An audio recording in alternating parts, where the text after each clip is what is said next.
मकई का सीड खरीदते हैं, ऐसे ही है। हाइब्रिड सीड होता है। आप एक ही दफा लगा सकते हैं, दूसरी दफा नहीं लगा सकते, और उसका सीड बना भी नहीं सकते आप, बना भी नहीं सकते। ठीक है। आपने अगली दफा भी उसका सीड खरीदना है। आपका मकई का सीड किस तरह है? आपका मकई का सीड 2-2.5 हजार रुपए प्लस है। हाँ, थैली के अंदर होता है वो, थैली में होता है, ठीक है। 2-2.5 हजार रुपए किलो। तो आप 2-2.5 हजार रुपए मकई का सीड लेकर आप उस पे खर्चा कर सकते हैं, और जो कि आपने दोबारा सीड बनाना भी नहीं, अगली दफा जब लगाएंगे दोबारा नया लेना। देखिए, आप अमेजोन पे चले जाएं, आप अलीबाबा पे चले जाएं, आप कहीं चले जाएं, आप एलिफेंट गार्लिक देख लें, आप साइबेरियन गार्लिक देख लें, आप दूसरा इटालियन गार्लिक देख लें, स्पेनिश देख लें, आपको डॉलर्स के अंदर वो $10, $18, $30 इसी हिसाब से मिलता है। सब वैल्यू उनकी से, वो हमारी बदकिस्मती है। देखें कि हमारी बदकिस्मती ये है कि हमारा पहला पैसा डिवैल्यूड है। हाँ, ये 300 रुपए भी चला जाएगा ना, मैं तब भी सोइंग करूंगी इसकी क्या रीजन है? देखिए मेरी बात सुने, नंबर एक कि जैसा मैंने आपको बताया कि हमारी इस दफा हमने जो इसकी यील्ड ली है, हमने इसको 15 टाइम्स मल्टीप्लाई किया। जब हमने इसको मैच्योर सीड हमने इसका हार्वेस्ट किया है, तो इसके ऊपर पत्ता कोई नहीं था हरा, ठीक है। लास्ट ईयर हमें वैसे ये हम अब इस साल हमारी 4th क्रॉप होगी माशाल्लाह, तो वो अभी तक हमने इसको एक ही दफा सेल किया है। लास्ट ईयर हमने सेल किया था, और इससे पहले अभी तक हमने सेल नहीं, पहली दफा एक कनाल से, जैसा मैंने पहले भी बताया था, एक कनाल से हम 1 एकड़ पे गए। 1 एकड़ पूरा नहीं था, फिर हमने उसमें से रखा और फिर कुछ सीड बेचा, और फिर अपने 1 एकड़ का ही सीड। बिस्मिल्लाहिर्रहमानिर्रहीम, अस्सलाम वालेकुम नाज़रीन, आपका मेजबान बशर अली आपकी खिदमत में हाजिर है, और आप देख रहे हैं बिजनेस ट्रिक्स। आज हम मौजूद हैं मैडम के पास। मैडम ने माशाल्लाह से लास्ट टाइम इन्होंने जीवन की फार्मिंग की थी, तो हमने इनका जो है सेटअप विजिट किया था, तो आज माशाल्लाह से इन्होंने अपनी हार्वेस्टिंग कर ली है। तो इनसे जानते हैं कितना इनके पास माशाल्लाह से सीड आ चुका है, और इनसे तमाम तर मालूमात भी जानेंगे जीवन के हवाले से। अस्सलाम वालेकुम। वालेकुम अस्सलाम मुबशर भाई, एक दफा दोबारा वेलकम है आपको। आपका, आपने हमें अपना टाइम दिया। अच्छा मैडम, माशाल्लाह से हार्वेस्टिंग आपकी हो चुकी है, तो जो आपका सीड आपके पास माशाल्लाह से तैयार होके आ चुका है, तो इस वक्त आपकी क्या आगे जो नेक्स्ट तैयारी है? हमारे पास जितना सीड निकला था हमने अपने लिए संभाला है, और इंशाल्लाह हम इसको नेक्स्ट ईयर 4 एकड़ के ऊपर लेके जा रहे हैं माशाल्लाह से। और सीड इस दफा बहुत ही अच्छा है और बड़ी ही अच्छी यील्ड आई है। हम एक्सपेक्ट नहीं कर रहे थे कि इतनी अच्छी यील्ड होगी हमारी, तो उस लिहाज से हम बड़े मुतमईन हैं माशाल्लाह से। तो 8 माह की फार्मिंग से माशाल्लाह से आपने इतना जो इसको 1 एकड़ को आपने माशाल्लाह से संभाला है, तो क्या क्या मुश्किलात आई इसमें से आपको? शुक्र है अल्हम्दुलिल्लाह। जैसे लोगों को बल्ब रॉट वगैरह का इशू आया, हमें इस बल्ब रॉट का इशू नहीं आया। हमारे पास इस तरह का कोई प्रॉब्लम नहीं था, और क्योंकि हमने उसको टाइमली जो भी खुराक देनी थी, जो भी रिक्वायरमेंट्स थी, उसकी पूरी की है, तो उसकी वजह से बल्ब रॉट नहीं हुआ है हमारे पास। सही। बल्ब रॉट आप बता रही है, ये क्या चीज है? हमारी समझ से तो बाहर है। देखिए, ये इसके ऊपर 2-3 किस्म की बीमारियां आती हैं, जिसमें पत्तों पे बीमारी आती है, फिर इसकी स्टेम में बीमारी आती है, और फिर इसकी बल्ब में भी बीमारी आती है। अगर उन सारी बीमारियों को आप टाइमली एड्रेस कर लें तो वो नहीं आती। स्टेम रॉट के अंदर आपका स्टेम जो है वो गलना शुरू हो जाता है, अंदर तक जाता है, फिर नीचे बल्ब जो है बल्ब रॉट में गलना शुरू हो जाता है, बल्ब बिल्कुल आटे की तरह हो जाता है। इसमें बैक्टीरियल बीमारी भी आती है, जिसमें बल्ब गलता है, जड़ों से गलता है, और फिर आहिस्ता आहिस्ता पूरा गल जाता है और बहुत बदबूदार हो जाता है। पत्तों की बीमारियां आती हैं। सो ये 2-3 किस्म की बीमारियां हैं, अगर आप उनको टाइमली एड्रेस करते रहें तो फिर वो आपको बीमारी आती ही नहीं है। तो इस लिहाज से हमने इन चीजों को टाइमली एड्रेस किया है, और अल्हम्दुलिल्लाह हमारे पास स्टेम रॉट नहीं है, हमारे पास बल्ब रॉट भी नहीं आया, हमारे पास शुक्र है अल्हम्दुलिल्लाह बैक्टीरियल भी नहीं डिजीज आई। इस तरह की अगर मैडम को प्रॉब्लम आ जाती है तो फिर उसको रिकवर कैसे करते हैं? उसके लिए मेडिसिन है, आप उनको मेडिसिन प्रोवाइड करते हैं, जो भी इनकी वो जो बैक्टीरियल जो दवाई है वो देते हैं।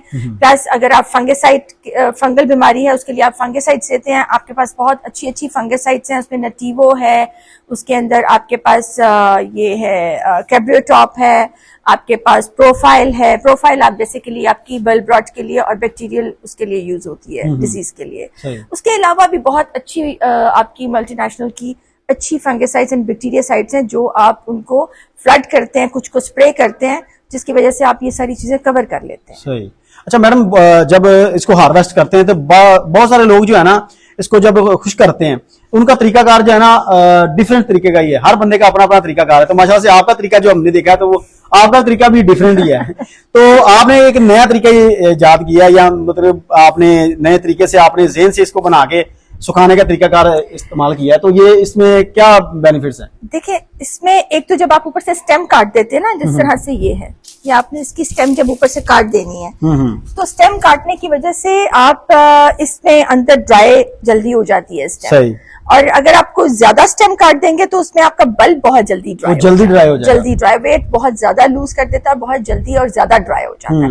और ये स्टेम रखने का भी एक मकसद है कि जब आपकी बरसात आती है तो जो मॉइस्चर है वो आपकी स्टेम में एब्जॉर्ब होता है, आपके बल्ब में। बीमारी जो है ना ऊपर से अटैक, वो ऊपर की तरफ रहता है। फिर उसके बाद जब आपकी बरसात खत्म हो जाएगी तो फिर इसको हम चाहे तो बल्ब फॉर्म में ले आए, नहीं तो फिर आप जब सॉर्टिंग करनी है, जब आपने ग्रेडिंग करनी है, तभी आप इसको छेड़ें और इसको सीधा इसको क्लोव्स की फॉर्म में ले आए, तुरियों में। सही। खुश करते हैं बहुत सारे लोग जो है, धूप लगवा के इसको खुश करते हैं, बहुत सारे लोग जो है सायादार जगह पे रखते हैं, बहुत सारे लोग जो इसको मतलब कि जैसे पंखा लगा के या इस तरह की काफी और मामला होते हैं, उस तरह इसको खुश करने की मतलब हिसाब लगाते हैं। तो किस तरह से करना चाहिए इसको? हम असल में जब हार्वेस्ट करते हैं तो हार्वेस्ट जब करते हैं तो वो वाला जो सुबह से हार्वेस्टिंग स्टार्ट होती है तो शाम तक हमारा फील्ड में ही पड़ा रहता है, वो वहां भी पड़ा जैसे जैसे हार्वेस्ट होता है वही वैसे वैसे उसको रखते जाते हैं, उसके ऊपर पत्ते रखते हैं और उसके बाद आगे से आगे चलता जाता है। बल्ब आपका एक्सपोज नहीं होता धूप में, लेकिन उसके ऊपर शेड होता है पत्तों का, तो वहां फील्ड में पड़ा रहता है। शाम को उठाकर हम जब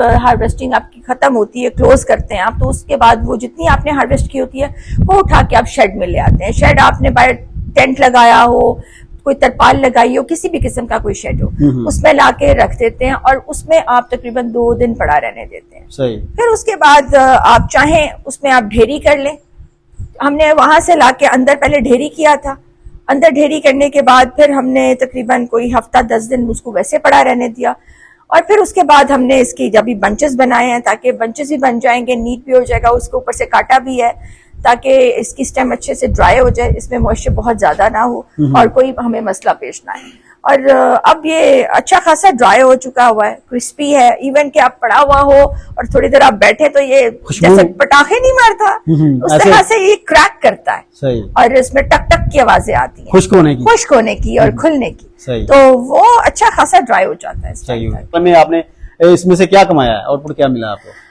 लास्ट ईयर हमें वैसे ये हम अब इस साल हमारी 4th क्रॉप होगी माशाल्लाह। तो वो अभी तक हमने इसको एक ही दफा सेल किया है, लास्ट ईयर हमने सेल किया था, और इससे पहले अभी तक हमने सेल किया पहली दफा एक कनाल से, जैसा मैंने पहले भी बताया था, एक कनाल से हम 1 एकड़ पे गए, 1 एकड़ पूरा नहीं था, फिर हमने उसमें से रखा और फिर कुछ सीड बेचा और फिर अपने 1 एकड़ का ही सीड रख लिया। और इस साल हमने सारा ही सीड रख लिया है ताकि हम इसको अगले साल मजीद बढ़ाएंगे और मजीद लेके जाएंगे।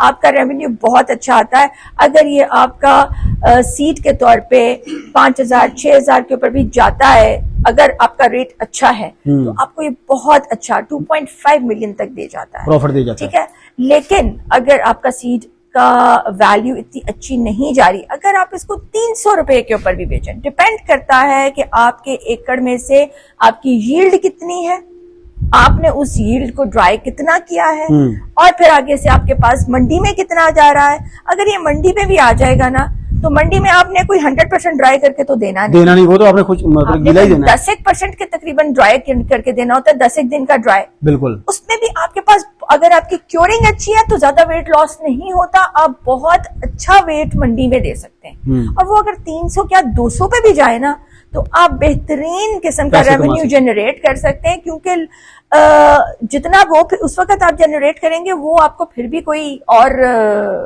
जो है ना क्रॉप नहीं देगी। बिल्कुल। तो मेरे हिसाब से तो ठीक है। सही। अच्छा, इस वक्त जो है ना बहुत सारे लोग जो डिसाइड होकर बैठे हुए हैं, कह रहे हैं जीवन जो है ना गिर गया, मतलब कि टके टोकरी तो नहीं हुआ, अभी लोग ना एक दफा जब चुप होके बैठ गए हैं। क्या रीजन है, चुप क्यों हो गया लोगों का? क्या रुझान खत्म हो चुका है या मतलब कि इसमें प्रॉफिट मार्जिन नहीं रह गया? देखें, ये जो एक्सेसिव इसका प्रॉफिट मार्जिन था ना वो इतना रहना भी नहीं है। अगर आपका ये सीड के तौर पे 3,000 मैक्सिमम, ड्राई फॉर्म में भी, जब क्लोव्स के फॉर्म में भी 5,000 तक रहे ना, मेरे ख्याल से वो बहुत अच्छा मार्जिन है। अगर आपने फ्रेश भी बेचना है, देखिए फ्रेश जो है ना, मैं समझती हूँ कि फ्रेश में थोड़ी सी बायर के साथ भी थोड़ी ज्यादती हो जाती है, क्योंकि फ्रेश में कुछ लोग बहुत ज्यादा फ्रेश निकाल लेते हैं। वो तो बिल्कुल उन्होंने कहना है जमीन से उखाड़ें और दे दें जाके। उखाड़ना तो है मगर बहुत पत्तों के साथ निकालते हैं। हाँ, ऐसे ही आप है। उसको थोड़ा मैच्योर करके निकालें ताकि अगले का सीड भी खराब ना हो। आपने अपना जो बेचना, आपके पास मैच्योर सीड में भी बहुत अच्छा वजन आता है। हम पिछले 4-3 साल से निकाल रहे हैं, मैच्योर सीड निकाल रहे हैं और हर दफा मैच्योर सीड निकालते हैं और बहुत अच्छा वजन लेते हैं। मतलब जरूरी नहीं है कि उसको हरे पत्तों के साथ और कच्चे को ही निकाल लिया जाए और फिर आप आगे दे दें। कच्चा निकाल के फायदा कोई नहीं होता। आप अगले बंदे को मैच्योर, अगर आप एक दफा एक चीज खराब देंगे किसी को, वो अगली दफा आपके पास कभी भी नहीं आएगा और ना कोई आपको वो आगे रेकमेंड करेगा। अगर आप पहली दफा में किसी को कोई अच्छी चीज देंगे तो आगे 4 लोगों के आगे वो कुछ कह सकेगा ना कि ये जी फला जगह से लिया, इनका सीड अच्छा, इनसे जाके ले लें। ऐसे ही है। आप तो माशाल्लाह से 1 एकड़ से 4 एकड़ की तरफ जा रही हैं। अगर इसमें प्रॉफिट मार्जिन ना होता तो आपने 4 एकड़ की तरफ क्यों जाना था? मैंने फिर भी 4 एकड़ की तरफ ही जाना था, चाहे इसका जो भी हिसाब किताब हो। एंड यूजर भी जो है, आप कहती है जब एंड पे भी जाएगा तो मैं तब इसकी सोइंग करूंगी। हाँ, ये 300 रुपए भी चला जाएगा ना, मैं तब भी सोइंग करूंगी इसकी क्या रीजन है? देखिए मेरी बात सुने। नंबर एक कि जैसा मैंने आपको बताया कि हमारी इस दफा हमने जो इसकी यील्ड ली है, हमने इसको 15 टाइम्स मल्टीप्लाई किया।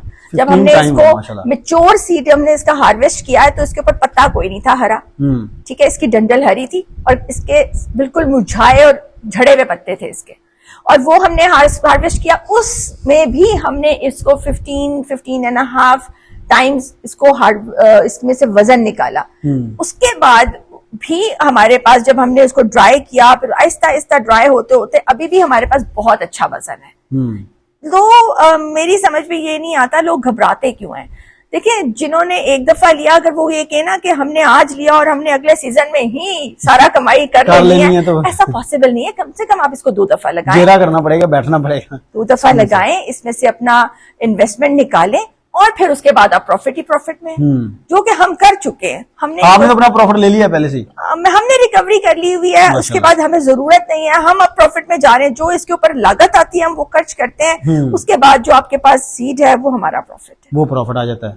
तो इसके लिए तो मैं ये 300 पे भी जाएगा ना तो मैंने यही लगाना है। तब भी आपने ये लगाना है, यानी कि आपने हार नहीं माननी। देखिए मेरी बात सुने, ये हमारे मुल्क में ही होता है कि और किसी मुल्क में नहीं है। हर जो ऊपर जा रहा है उसकी टांग खींच लो, अपने चीज को ही बुरा कहो। सही, पाकिस्तान के अंदर रह के अपनी चीजों को बुरा कहेंगे, अपनी चीजों को ही बुरा कहेंगे आप, तो आपकी कौन कदर करेगा? ऐसे ही है। देखिए, आप अमेज़न पे चले जाएं, आप अलीबाबा पे चले जाएं, आप कहीं चले जाएं, आप एलिफेंट गार्लिक देख लें, आप साइबेरियन गार्लिक देख लें, आप दूसरा इटालियन गार्लिक देख लें, स्पेनिश देख लें, आपको डॉलर्स के अंदर वो $10, $18, $30 इसी हिसाब से मिलता है। सब वैल्यू उनकी से, वो हमारी बदकिस्मती है। देखें कि हमारी बदकिस्मती ये है कि हमारा पहला पैसा डिवैल्यूड है। अब जब पैसा डिवैल्यूड है तो हमें तो चीज महंगी ही मिलेगी ना। ऐसे ही है। अब आप ये देखें कि आप मकई लगाते हैं, मकई का सीड खरीदते हैं, हाइब्रिड सीड होता है, आप एक ही दफा लगा सकते हैं, दूसरी दफा नहीं लगा सकते, और उसका सीड बना भी नहीं सकते आप, ठीक है। आपने अगली दफा भी उसका सीड खरीदना है। आपका मकई का सीड किस तरह है? आपका मकई का सीड 2-2.5 हजार रुपए प्लस है। हाँ, थैली के अंदर होता है, वो थैली में होता है, ठीक है, 2-2.5 हजार रुपए किलो। तो आप 2-2.5 हजार रुपए मकई का सीड लेकर आप उस पे खर्चा कर सकते हैं, और जो कि आपने दोबारा सीड बनाना भी नहीं, अगली दफा जब लगाएंगे दोबारा नया लेना है आपने। ये तो आपका देसी सीड है, आप ये तो बार बार इसको आप लगा सकते हैं। एक दफा ले, आपकी एक दफा की इन्वेस्टमेंट है, उसके बाद फसल आपकी अपनी है। बिल्कुल सेम गोज, आप जंतर लेने जाएं, 250 रुपए का किलो तो जंतर आजकल मिल रहा है, तो आप कैसे कह सकते हैं कि आप इसकी वैल्यू गिरा दें? और दुनिया में कहीं पे भी चला जाए, आपका लेसन महंगा ही है, और डॉलर्स में आपके पास, आज आप इसको कहीं डालें बाहर तो आप देखें आपका अच्छा खासा बिकता है। ऐसे ही है, बिल्कुल। ये तो सिर्फ लग रहा है, लोग कह रहे हैं जी खत्म हो गया है, मतलब कि जीवन जो है क्रॉप इसकी बहुत ना कम लोग करने लग गए हैं, तो क्या अब ये मंडी की तरफ रुख करेगा? नहीं, अभी ये मंडी की तरफ रुख नहीं करेगा। असल में लोगों ने सोचा ये जितना एक्स्ट्रा ऑर्डिनरी प्रॉफिट दे रहा है, लोगों ने ज़हन में वो रखा हुआ था। अभी भी ये जितना प्रॉफिट दे रहा है ये कोई बुरा प्रॉफिट नहीं है, लेकिन जो आप अगर एक्स्ट्रा ऑर्डिनरी प्रॉफिट की तरफ देख रहे थे, तो अगर उसको देखते हुए अभी आप कहें कि ये लॉस में जा रहा है, तो ऐसा नहीं है। हाँ, इसको थोड़ा स्टेबल होना चाहिए आपको, बहुत ज्यादा, क्योंकि जितना महंगा सीड लोगों ने खरीदा है उस हिसाब से वो लोग अभी लॉस में है। वो अगर 1 साल और लगाएंगे फिर कहीं जाके अपनी आप की रिकवरी कर सकेंगे, तो एक गारंटीड मिलेगा। तो और बाकी ये कि थम्स अप रखें और जरूर जरूर जरूर फार्मिंग करें, इसकी कल्टीवेशन करें, जरूर इसकी फार्मिंग करें, चाहे छोटे स्केल पे करें मगर करें। बहुत शुक्रिया मैडम, जज़ाकल्लाह, थैंक्स फॉर वाचिंग। मिलते हैं जी नेक्स्ट वीडियो में, तब तक के लिए अल्लाह निगहबान।